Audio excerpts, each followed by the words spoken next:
Permettez-moi de vous faire une petite confidence. J'ai toujours été ce gamin un peu agaçant qui voulait comprendre les règles d'un jeu et aussitôt les changer. Tiens, si on jouait aux échecs sur un damier de 100 cases en rajoutant des pions et des fous, tiens, si on posait sur la table un plan du métro de Paris et qu'on jouait aux gendarmes et aux voleurs avec des petits personnages, et je ne vous raconte même pas tout ce qu'on peut inventer avec un simple jeu de cartes. Mes copains n'étaient pas forcément ravis, mais moi, j'étais heureux. J'avais intégré les règles et je pouvais jouer autrement. Et au fond, ma vie entière ressemble à ça. Apprendre les règles, les maîtriser, puis les réinventer. Alors quand je dis que je me suis lancé dans le fromage, ce n'était pas seulement pour les sentir et les manger, c'était pour jouer.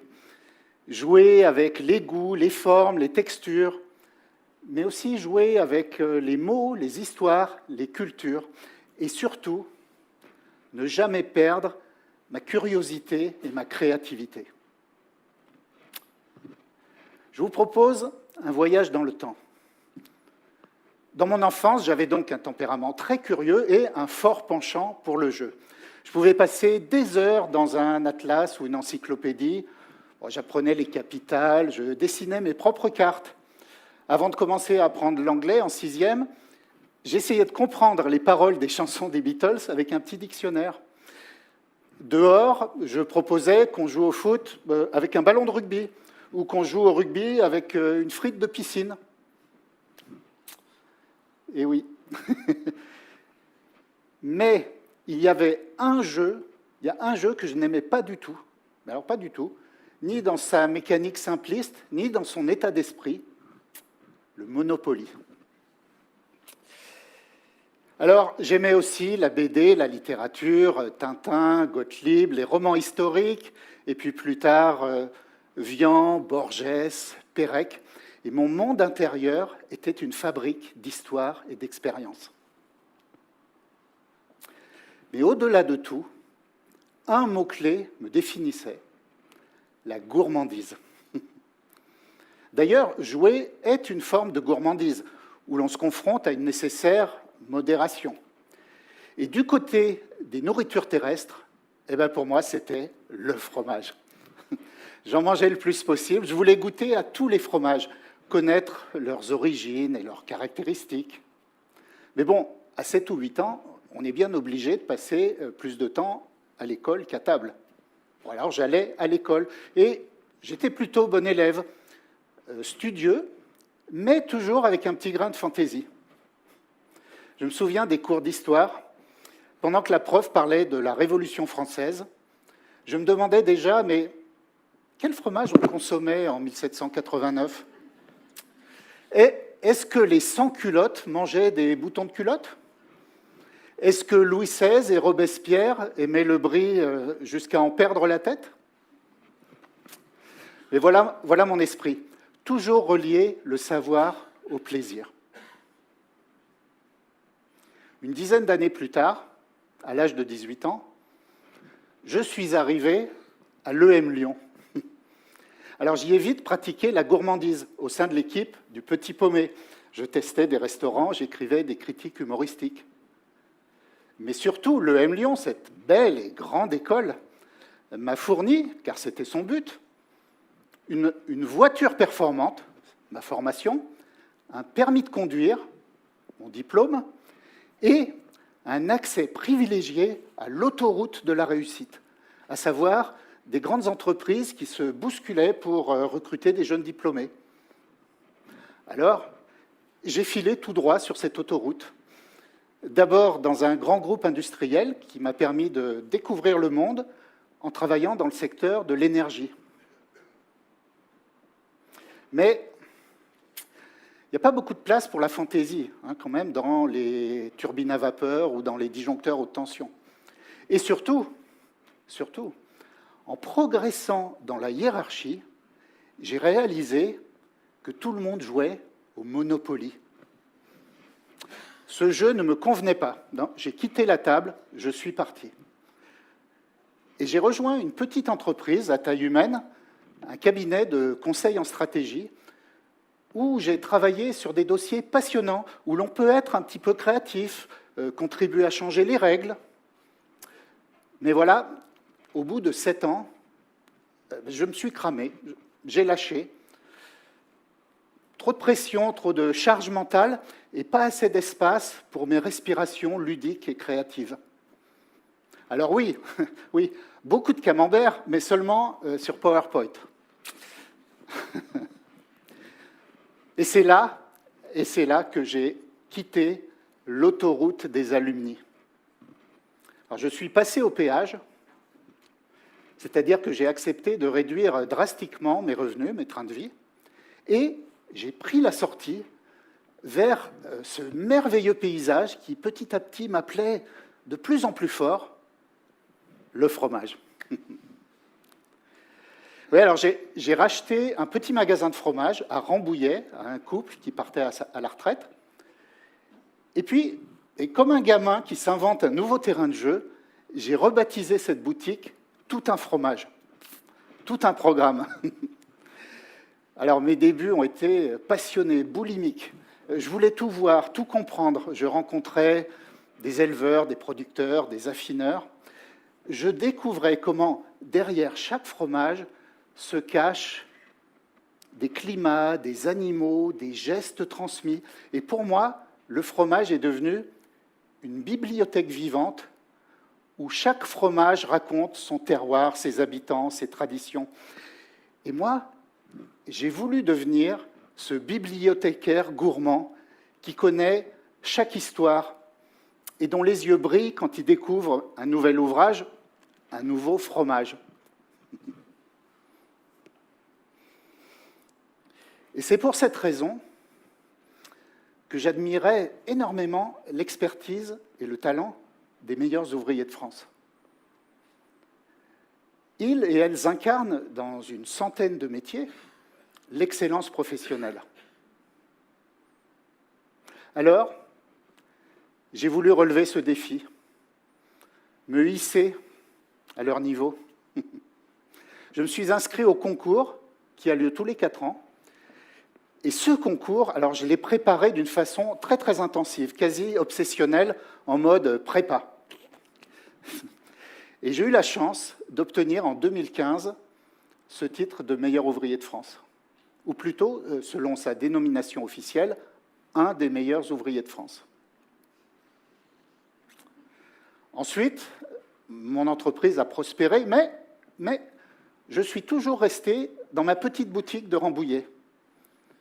J'aurais pu développer, multiplier les points de vente, recruter, créer une marque, la valoriser. Mais non. Je n'étais pas venu dans le fromage pour jouer au Monopoly, pour bâtir un empire. Et là, j'ai fui d'apparentes évidences en écoutant profondément mon intuition et mes besoins. Je me suis plutôt consacré à une autre valeur forte des meilleurs ouvriers de France, la transmission. Alors je donne des cours à de futurs fromagers, fromagères, et je fais des masterclass dans les grandes écoles hôtelières où je prêche la cause du bon fromage. Oui, mais vous allez me dire, mais attends, où est le jeu dans tout ça? Eh bien, le jeu est partout. Le jeu est partout parce que je joue avec les fromages. Et j'ai même inventé un nom pour cette activité, la fromagination. L'imagination au service du fromage. Et ma fromagination m'a permis de créer le tournoi Roland Clacos. C'est un tournoi où 128 fromages s'affrontent dans des matchs pendant la quinzaine de Roland-Garros. J'ai créé la table des fromages, inspirée du tableau périodique des éléments. J'ai fromaginé un plateau Alfred Hitchcock, où chaque fromage est un clin d'œil à l'un des films du maître du suspense. J'ai conçu le Cluedo fromager. C'est un Cluedo qui se déroule dans une ferme où on fabrique du fromage, et qui vous fait dire des choses comme J'accuse le docteur Livaro dans le hangar à foin avec le fil à beurre. Et j'ai eu la chance de pouvoir mettre tout cet univers dans un beau livre, sorti l'année dernière, qui s'appelle aussi « Tout un fromage » et dont le sous-titre me ressemble, c'est « L'encyclopédie calée et décalée du fromage ». Alors c'est une encyclopédie sérieuse où je ne me prends pas trop au sérieux. Et récemment, je me suis mis à associer des fromages à des musiques. On me demande souvent des conseils pour marier un fromage et un vin. Qu'est-ce qu'on boit avec un Saint-Nectaire? Mais la bonne question, ce serait plutôt « et avec une vieille mimolette ?» Mais qu'est-ce qu'on écoute? Une vieille mimolette, c'est brut, c'est sec, c'est du AC/DC. Ouais. Un comté, c'est un concerto de Mendelssohn, ample et romantique. Et le Gorgonzola, c'est le morceau Moroder de Daft Punk, avec ses couches de synthé crémeux. Et d'ailleurs, Giorgio Moroder, un des pères du disco, et le Gorgonzola ont un point commun. Ils sont tous les deux descendus des montagnes du nord de l'Italie pour finir par conquérir le monde.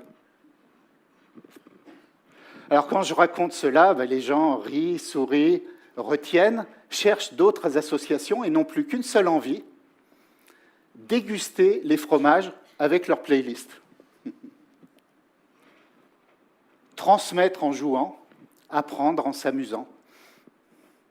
Et aujourd'hui, j'ai encore une bonne centaine d'idées décalées autour du fromage. Vous l'avez compris, mon histoire est celle d'une reconversion heureuse. J'ai fui des évidences qui n'étaient pas les miennes. Je suis sorti de chemins préprogrammés qui m'auraient peut-être à peu près contenté, mais qui ne m'auraient pas rendu aussi heureux que je le suis aujourd'hui. Avant, je me levais le matin pour aller travailler, bosser, taffer. Depuis que je suis fromager, et ça fait quand même 15 ans, je ne me lève plus le matin pour aller bosser. Je me lève avec des choses à faire. Et ça, dans la tête et dans la vie, ça change absolument tout. Mon histoire est celle d'un fromager, mais pas seulement. C'est l'histoire d'un gamin qui a refusé de perdre son goût du jeu. Et je pense que même dans un métier, dans un environnement sérieux, il faut savoir faire preuve d'humour et de décalage. Parce que jouer, ce n'est pas fuir le sérieux. C'est le rendre vivant, humain, joyeux. Et je crois qu'on a tous besoin, chacun à sa façon, de redevenir joueur. D'ailleurs, c'est en 1687 que Newton a découvert la gravité. Mais avant cette date, les gens prenaient tout à la rigolade.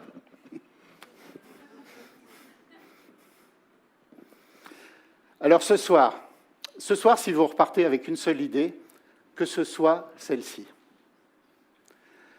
Face à ce monde complexe, souvent sombre, ne soyez pas des spectateurs blasés, ne soyez pas des rouages dociles. Écoutez les petits bonheurs de l'enfant que vous étiez, des bonheurs purs, authentiques, sans crainte.